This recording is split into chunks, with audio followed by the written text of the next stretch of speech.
बिस्मिल्लाहिर्रहमानिर्रहीम अस्सलाम वालेकुम। आज हमारा टॉपिक है मेटाबॉलिज्म ऑफ अमीनो एसिड। तो ये है बायोकेमिस्ट्री सत्यानारायण, पेज नंबर 331। ठीक है, तो अमीनो एसिड की मेटाबॉलिज्म में हम पहले कुछ इंट्रोडक्शन पढ़ेंगे, अमीनो एसिड पूल पढ़ेंगे, इसके अलावा अमीनो एसिड पूल मेंटेन कैसे होता है इसके बारे में थ्योरी पढ़ेंगे। उसके बाद जो मेटाबॉलिज्म है उसकी तरफ जाएंगे। ठीक है, तो पहले तो आप लोगों को पता होना चाहिए कि अमीनो एसिड्स ये बिल्डिंग ब्लॉक्स है प्रोटीन के, और प्रोटीन हम डाइट में लेते हैं। ठीक है, तो जो हम प्रोटीन डाइट में लेते हैं उसकी डाइजेशन होती है, डाइजेशन में वो छोटे छोटे टुकड़ों में डिवाइड हो जाता है, फिर उसकी एब्जॉर्प्शन होती है और वो अमीनो एसिड्स में कन्वर्ट हो जाते हैं। फिर उन अमीनो एसिड्स की हम मेटाबॉलिज्म पढ़ेंगे। ठीक है, यानी अमीनो एसिड्स की मेटाबॉलिज्म किस तरह होती है। तो प्रोटीन्स ये थ्योरी में दिया गया है कि प्रोटीन हमारे साथ जो है बॉडी के 10 to 12 kg एक एडल्ट में ये वेट में कंट्रीब्यूट करती है। इसके अलावा प्रोटीन में जो है हमारे पास दो किस्म के होते हैं, structural protein and functional protein. Structure में हम एपोस्टेटिक है, उसमें हमारे पास जो है हेयर, नेल्स वगैरह, उसके अलावा जो स्किन में जो प्रोटीन्स प्रेजेंट होते हैं स्ट्रक्चर में जो कंट्रीब्यूट करते हैं। और उसके अलावा जो फंक्शनल प्रोटीन है वो डायनामिक है, यानी enzymes, hormones, clotting factors, receptors वगैरह जो कि डायनामिक इस तरह होते हैं कि वो मूवमेंट उसकी होती है। ठीक है, एक जगह से दूसरी जगह तक। और इसके अलावा जो प्रोटीन या इमाइनो एसिड्स है उसकी सारों की मतलब वो डायनामिक स्टेट में होते हैं। इसमें ये मैं इस कंसेप्ट में कह रहा हूँ कि उसकी टर्नओवर होती है, मतलब चेंज होते हैं। ये मैं आपको अभी समझा दूंगा कि टर्नओवर किसको कहते हैं। ठीक है, तो चलिए, बुक में ये थ्योरी दी गई है कि लाइफ साइकिल आप प्रोटीन्स, तो प्रोटीन्स क्या होता है, उसकी डीएनए से ट्रांसलेशन जब होती है मैसेंजर आरएनए की, तो वो मैसेंजर आरएनए जाता है राइबोसोम में और फिर उस प्रोटीन की सिंथेसिस होती है। तो ये इजी है, और प्रोटीन की सिंथेसिस के बाद वो मेच्योर होते हैं उसमें, और मेच्योर होने के बाद वो अपना फंक्शन करके वो डिग्रेड हो जाते हैं। ठीक है, ये एक लाइफ साइकिल है प्रोटीन की। अब ऐसा है कि हाँ, प्रोटीन हमारे साथ 20 अमीनो एसिड से बनते हैं। ठीक है, यानी मतलब हमारे साथ 20 अमीनो एसिड्स है नेचुरली, जो कि हमारे पास प्रोटीन्स की सिंथेसिस में हेल्प करते हैं, प्रोटीन की सिंथेसिस उनसे होती है। ठीक है, तो उनमें से जो 20 अमीनो एसिड्स है उसकी उसमें एसेंशियल जो है वो 10 है और नॉन एसेंशियल भी 10 है, मतलब कि 10 हमारे बॉडी खुद प्रिपेयर करती है और 10 हमें डाइट में लेते हैं। अब उसके बाद जो है अच्छा, प्रोटीन अमीनो एसिड जो है ये हमारे पास मेलानिन, सेरोटोनिन, क्रिएटिन वगैरह की फॉर्मेशन में भी हेल्प करती है। यही अमीनो एसिड जो है हमारे पास जो बॉडी में प्रेजेंट है ये डायरेक्टली एज ए न्यूरोट्रांसमीटर, जैसे कि ग्लाइसिन, एस्पार्टेट, ग्लूटामेट वगैरह एज न्यूरोट्रांसमीटर्स काम कर सकते हैं। और जो protein metabolism is more appropriately, अच्छा, तो प्रोटीन मेटाबॉलिज्म हम किस तरह समझ सकते हैं, अगर हम अमीनो एसिड्स को की मेटाबॉलिज्म को समझ सके तो यही प्रोटीन की भी क्या है, मेटाबॉलिज्म इस तरह होती है। तो अमीनो एसिड पूल की तरफ आते हैं। ये टर्मिनोलॉजी वास्तव को मुश्किल लगती है कि इसका मतलब क्या है, तो ये इजी है, यानी हमारे बॉडी में कितने अमीनो एसिड है। एक आप ये बात भी जहन में याद रखें कि एक होता है प्रोटीन जो कि हमारे मसल्स में प्रेजेंट होते हैं या इसके अलावा दूसरे ऑर्गन्स में प्रेजेंट होते हैं, वो प्रोटीन्स होते हैं। ठीक है, अब इसके अलावा जो फ्री अमीनो एसिड है, फ्री फॉर्म में अमीनो एसिड हमारे पास सिर्फ 100 ग्राम है। ठीक है, यानी 100 gram of free amino acid जो कहीं पर भी बाइंड नहीं होता बल्कि फ्रीली प्रेजेंट होता है, वो डायरेक्टली एक जगह से दूसरी जगह मूव कर सकता है, वो जो है मुख्तलिफ चीज़ों में कन्वर्ट हो सकता है। ठीक है, तो इसको कहते हैं अमीनो एसिड पूल। अब जो अमीनो एसिड पूल है, ठीक है, अच्छा, ग्लूटामेट और ग्लूटामीन, इसमें ये जो है 50% हमारे पास अमीनो एसिड में होते हैं, और जो इसेंशियल हमारे पास अमीनो एसिड है, ठीक है, इसेंशियल वो 10% आता 100 ग्राम, यानी 100 ग्राम जो अमीनो एसिड है इसमें 10 एसेंशियल अमीनो एसिड्स होते हैं 10%, और ग्लूटामेट और ग्लूटामीन 50% होते हैं। ठीक है, और इसके अलावा इंट्रासेलुलर यानी सेल के अंदर जो अमीनो एसिड्स होते हैं वो बाहर की निस्बत ज़्यादा होते हैं, और जो अमीनो एसिड जब सेल में इंटर होते हैं तो वो अगेंस्ट द ग्रेडियंट चलते हैं। ठीक है, तो इसके बाद ये दिया गया है कि अमीनो एसिड पूल जो होता है, इस डायग्राम से आपको समझ आ जाएगा कि जो अमीनो एसिड पूल है ये सेंटर में जो दिया गया है, अब ये इसकी मेंटेनेंस होती है। ठीक है, ये हमारे पास 100 ग्राम में ही मेंटेन होगा, नहीं से कम होगा नहीं से ज़्यादा होगा। ठीक है, अगर ज़्यादा होगा तो वो भी या तो इसकी डिग्रेडेशन हो जाएगी, बॉडी से ये लॉस हो जाएगा, या ये रिकन्वर्ट हो जाएगा दूसरी चीज़ों में। तो अब इस डायग्राम को ज़रा देखिए, ये हमारे पास है बॉडी अमीनो एसिड पूल, यानी जो 100 ग्राम है। हम डाइटरी प्रोटीन जो लेते हैं, ठीक है, वो क्या करता है, formation of the amino acid, यानी अमीनो एसिड की ये जो पूल है अगर ये कम होता है, ठीक है, 100 ग्राम से, तो डाइटरी प्रोटीन से वो कवर हो जाता है। Synthesis of non essential amino acid body में जो होता है वो आ जाता है और इस अमीनो एसिड पूल को कवर कर लेता है अगर ये कम हो। ठीक है, ये कम क्यों होता है ये भी देखिए कि प्रोटीन लॉस हमारे बॉडी से रोजाना 30 to 50 ग्राम पर डे होता है एज ए यूरिया। ठीक है, यूरिन में, तो इसको ये जब लॉस होता है तो इसकी रिकवरी के लिए इन तीनों मतलब सोर्स से हमें ये वापस कवर हो सकता है। एक तो डाइटरी प्रोटीन होता है, ठीक है। अगर डाइटरी प्रोटीन ना हो, अगर स्टारवेशन वगैरह हो, तो फिर जो बॉडी में सिंथेसिस आप non essential amino acid normally होता है उससे कवर हो जाता है। या अगर ये सोर्सेज कवर ना कर सके तो फिर हमारी बॉडी की जो प्रोटीन्स हैं मसल्स में, ठीक है, तो वो उनमें से प्रोटीन्स की डिग्रेडेशन हो जाती है और वो प्रोटीन्स कन्वर्ट हो जाते हैं इमाइनो एसिड्स में, और वो इमाइनो एसिड फूड को मेंटेन रखते हैं। अब ये जो प्रोटीन्स होते हैं हमारे मसल्स में, अब इनको इमाइनो एसिड्स में कन्वर्ट करने के लिए एक दूसरा प्रोटीन यूज होता है, यूबिक्विटोन। बुक में ये टर्मिनोलॉजी दी गई है, ठीक है। यूबिक्विटोन एक है, पॉलीपेप्टाइड है। तो वो इस जो ये जो साइकिल है, यानी बॉडी प्रोटीन से अमीनो एसिड बनता है, अगर ये कंप्लीट हो जाता है और एक्सिस हो जाए में आ जाए, ठीक है, ये अमीनो एसिड, तो फिर ये रिकन्वर्ट होते हैं इनटू बॉडी प्रोटीन्स। तो इस साइकिल को मेंटेन रखने के लिए ये यूबिक्विटोन रिस्पॉन्सिबल है।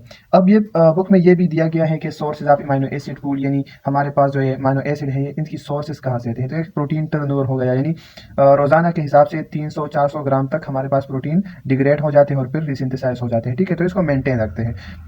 अब ये भी आपको बता दिया कि इसका कंट्रोल किस तरह होता है, तो ये यूबिक्विटोन के थ्रू होता है। अब ये प्रोटीन्स, कुछ प्रोटीन्स है जो हमारे पास पिस्ट ये सीक्वेंस होता है, मतलब प्रोलीन और ग्लूटामिक एसिड के लिए यूज हुआ है, सीरीन, और इसके अलावा ये थ्रेओनीन। तो ये जो है हमारे पास जो बॉडी की प्रोटीन में प्रेजेंट है, ये कन्वर्ट नहीं होती अमीनो एसिड में, ठीक है। इसके अलावा डाइटरी प्रोटीन के हवाले से मैंने भी आपको बता दिया, ठीक है, कि जो हम डाइटरी इनटेक करते हैं, ठीक है, प्रोटीन्स की। अब इसके अलावा क्या होता है कि अमीनो एसिड प्रोटीन्स हमारे 30 से 50 ग्राम तक हमारे बॉडी से प्रोटीन लॉस होता है, जिसकी वजह से नाइट्रोजन बैलेंस बहुत ही डिस्टर्ब हो जाता है। तो उसको कंप्लीट कवर करने के लिए हमारे पास सप्लीमेंट्री जो हम प्रोटीन लेते हैं डाइट में, वो उसको कवर कर लेते हैं। और ये जो अमीनो एसिड है, यानी इसकी कोई स्टोरेज फार्म नहीं होती जैसे कार्बोहाइड्रेट्स की होती है, ग्लाइकोजन वगैरह, ठीक है, और लिपिड्स की जो ट्राइसाइल ग्लिसरॉल के फार्म में होता है। तो इसकी कोई ऐसी स्टोरेज फार्म नहीं है अमीनो एसिड की।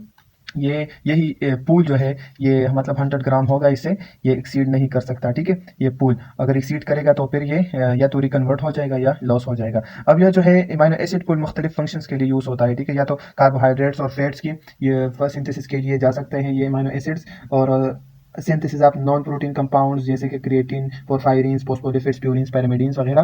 और इसके अलावा जो है एनर्जी पर्पसेस के लिए भी ये अमीनो एसिड यूज हो सकते हैं। अगर हमारे पास स्टारवेशन स्टेट है, ग्लूकोज ना हो, अगर ग्लूकोज ना हो तो फिर ग्लूकोनियोजेनेसिस होगा।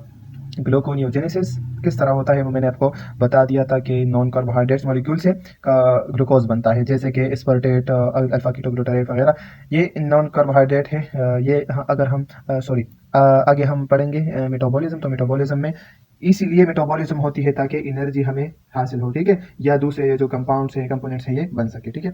अब synthesis of non essential amino acid, मतलब कि बॉडी में हमारे पास नॉन एसेंशियल अमीनो एसिड, ये मैंने इधर आपको बता दिया, ये सिर्फ थ्योरी है इधर, ठीक है।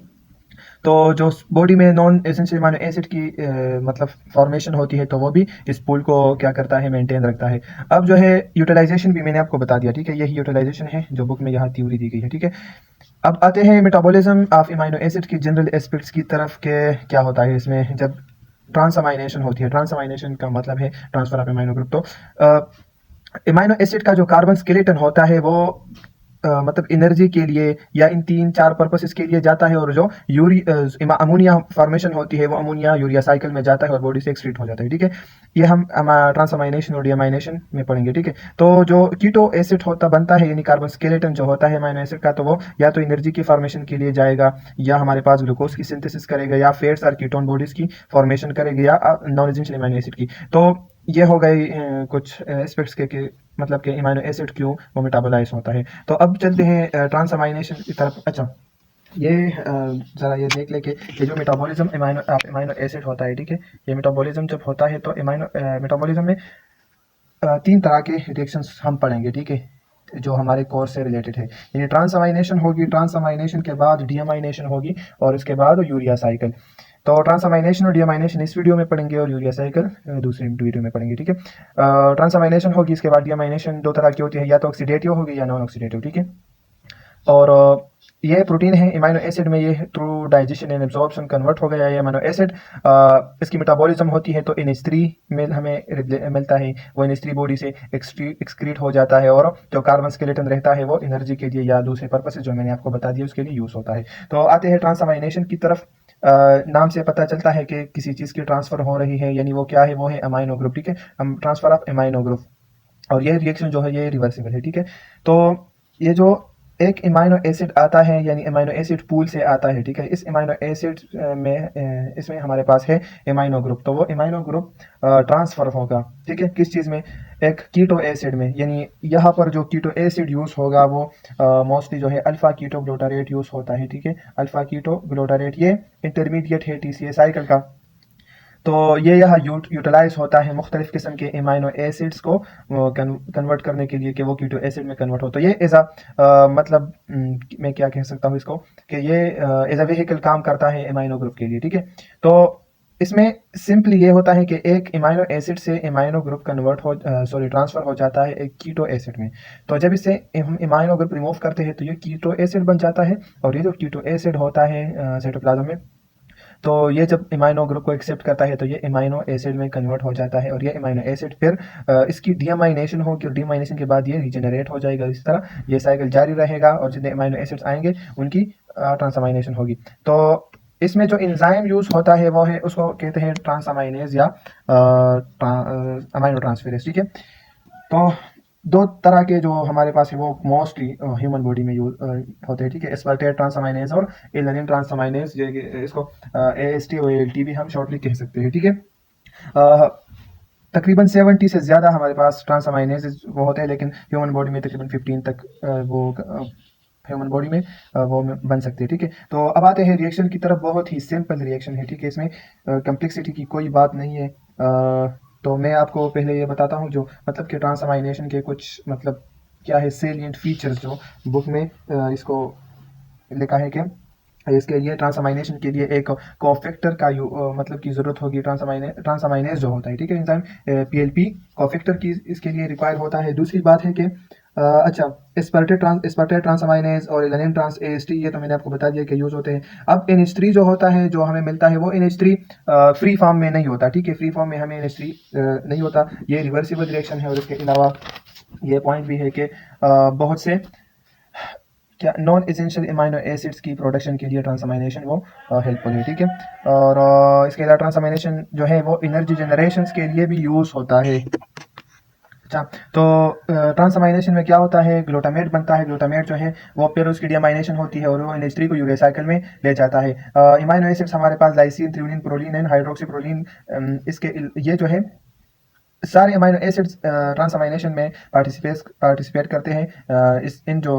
ये जो है लाइसिन, थ्रेओनीन वगैरह, सिर्फ ये जो है पार्टिसिपेट नहीं करते।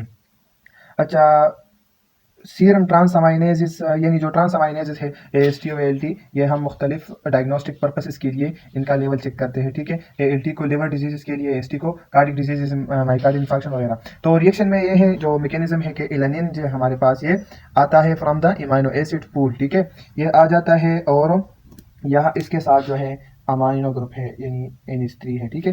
ये NH3 हमने यहाँ से रिमूव करना है, और इस अल्फा कीटो ग्लूटारेट जो कि एक कीटो एसिड है, ठीक है, ये कीटो एसिड है। ये मैंने इस स्केच को आप अगर याद रखेंगे तो आपको ये आसान होगा, ठीक है। तो एलानिन से ये NH3 मूव होता है अल्फा कीटो ग्लूटारेट में। ये अमाइनो एसिड है, ये कीटो एसिड है। तो ALT एंजाइम, यानी यहाँ पर एलानिन ट्रांसअमाइनेज, जनरली आप ट्रांसअमाइनेज ही कह सकते हैं, लेकिन यहाँ पर ALT स्पेसिफिकली यूज होता है क्योंकि एलानिन है। एलानिन ट्रांसअमाइनेज के मौजूदगी में, और ये जो कोफैक्टर है PLP, यानी पायरोडोक्साल फास्फेट, ठीक है, पायरोडोक्साल फास्फेट के प्रेजेंस में क्या होता है, NH3 जो है ये एलानिन से मूव होकर PLP में जाता है, और PLP में जब NH3 ग्रुप आ जाता है तो इससे बन जाता है पायरोडोक्सिमाइन फॉस्फेट, PAP, यानी पायरोडोक्सिमाइन फॉस्फेट। अब ये NH3 जब यहाँ से रिमूव हो गया तो एलानिन से बन गया पायरोवेट। अब पायरोवेट जो है ये कार्बन स्केलेटन है, ये जा सकता है एनर्जी जनरेशन के लिए, और इसके अलावा दूसरे जो मतलब ग्लूकोन्यूजेनेसिस के लिए, ग्लूकोज की फॉर्मेशन वगैरह में जा सकता है। अब बात है NH3 टॉक्सिक है बॉडी के लिए, तो ये हमने रिमूव करना है। तो ये आ गया PLP के साथ बाइंड हो गया, वो पायरोडोक्सिमाइन फॉस्फेट बन गया, अल्फा कीटो ग्लूटारेट के साथ कंबाइन हुआ तो वो अल्फा कीटो ग्लूटारेट कन्वर्ट हो गया ग्लूटामेट में। तो ये अब ग्लूटामेट जो है ये एक क्या है, अमाइनो एसिड है, ठीक है, अमाइनो एसिड है, और ये एक कीटो एसिड है, ठीक है। तो ये अब जो ग्लूटामाइट बन गया, ग्लूटामेट के साथ क्या है, NH3 है ना, तो ये NH2 या NH3 ये अमाइनो ग्रुप है, ठीक है। ये अमाइनो ग्रुप जो है अब इसकी डीअमाइनेशन होगी ग्लूटामेट की, तो डीअमाइनेशन में ये अमाइनो ग्रुप रिमूव करेंगे। अब एक और बात बताई है बुक में कि ये जो पीएलपी है ये नॉर्मली लाइसिन के साथ बाइंड होता है और इसका जो सोर्स है वो है विटामिन बी 6। ठीक है, विटामिन बी 6 से ये हमें मिलता है। नॉर्मली ये लाइसिन के साथ बाइंड होता है और जब ये इस फॉर्म में होता है तो इसको कहते हैं एंजाइम पीएलपी शिप बेस। ठीक है, जब सबस्ट्रेट आता है यानी एलानिन आता है तो या कोई भी सबस्ट्रेट हो सकता है एमाइनो एसिड, तो ये पीएलपी लाइसिन को डिस्प्लेस करके पीएलपी इसके साथ कंबाइन हो जाता है एमाइनो एसिड के साथ, तो ये बन जाता है amino acid PLP ship base. ठीक है, ये तो मैंने आपको बता दिया कि एएलटी और एएसटी को हम डायग्नोस्टिक पर्पसेस के लिए मैयर कर सकते हैं जो हमें मुख्तलिफ डिजीज़ की इंडिकेशन करती है। ठीक है, तो अब चलते हैं डियामाइनेशन की तरफ।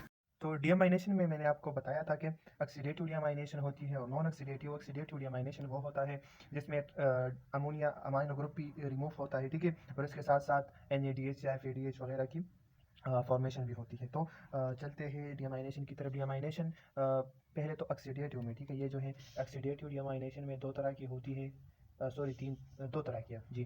तो जो हमारे पास ग्लूटामेट आता है, ठीक है, तो ग्लूटामेट अगर हो तो वो ग्लूटामेट डिहाइड्रोजिनेस के थ्रू अल्फा कीटोग्लूटारेट और अमाइनो ग्रुप में कन्वर्ट हो जाएगा। अब ये रिएक्शन किस तरह होता है कि ये हमारे पास है एल ग्लूटामेट, ग्लूटामेट कन्वर्ट हो जाता है एक इंटरमीडिएट में, और ये जो इंटरमीडिएट है ये है अल्फा इमिनो ग्लूटारेट। ठीक है, और यहाँ पर NADPH की फॉर्मेशन होती है यानी NAD, और ये एक इम्पॉर्टेंट पॉइंट है यहाँ पर कि NAD और NADP दोनों यहाँ यूटिलाइज हो सकते हैं। ये DGH की मतलब सॉरी GDH यानी ग्लूटामेट डिहाइड्रोजिनेस की क्वालिटी है कि ये NAD NADPH दोनों को NADP दोनों को यूटिलाइज करके NADH या NADPH में कन्वर्ट कर सकता है।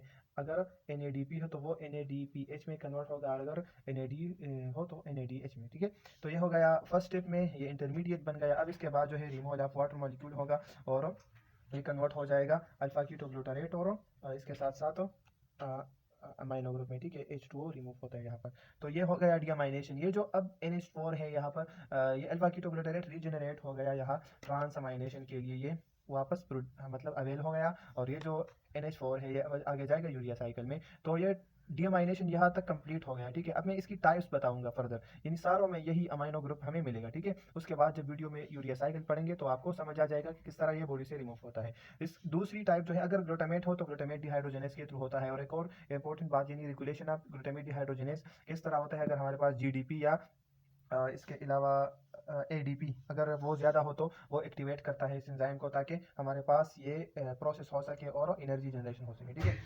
दूसरी जो टाइप है वो है अमाइनो ऑक्सीडेजिस, अमाइनो एसिड ऑक्सीडेजिस के थ्रू होता है। ठीक है, डियामाइनेशन। तो ये है हमारे पास एल अमाइनो एसिड, अगर वो कोई अमाइनो एसिड आ जाएगा और वो लिवो फॉर्म में है, ठीक है, तो लिवो फॉर्म में जब होगा तो उसकी डियामाइनेशन होगी थ्रू इमाइनो एसिड ऑक्सीडेसिस के थ्रू, और यहाँ पर ये अल्फा कीटोग्लूटारेट और NH3 में कन्वर्ट तो हो जाएगा ये, लेकिन ये भी ऑक्सीडेटिव है तो ये FMN जो है ये कन्वर्ट हो जाएगा FMNH2 में, और ये अनस्टेबल है, स्टेबिलिटी में आने के लिए ये H2 को रिमूव करेगा। H2 जब रिमूव हो जाएगा तो वो आ जाएगा नेसेंट ऑक्सीजन के साथ वो कंबाइन होकर H2O बनाएगा। ठीक है, तो यहाँ पर भी वाटर की फॉर्मेशन हो गई वाटर मॉलिक्यूल की। इसके अलावा अगर एल की जगह डिक्स्ट्रो फॉर्म में अमाइनो एसिड आ जाए तो उसकी भी अमाइनो एसिड ऑक्सीडेसिस के थ्रू जब डियामाइनेशन होती है तो डी अमाइनो एसिड कन्वर्ट हो जाता है अल्फा कीटो एसिड्स में, यानी जो भी रिस्पेक्टिव कीटो एसिड होता है। ठीक है, यहाँ पर वाटर मॉलिक्यूल जो है वो यूज़ होता है, NH4 हमें प्रोड्यूस होता है, FAD से FADH2 बनता है। अब ये जो कीटो एसिड है या तो इसमें ट्रांसअमाइनेशन होगी और इससे लीवो अमाइनो एसिड बनेगा। ठीक है, और यही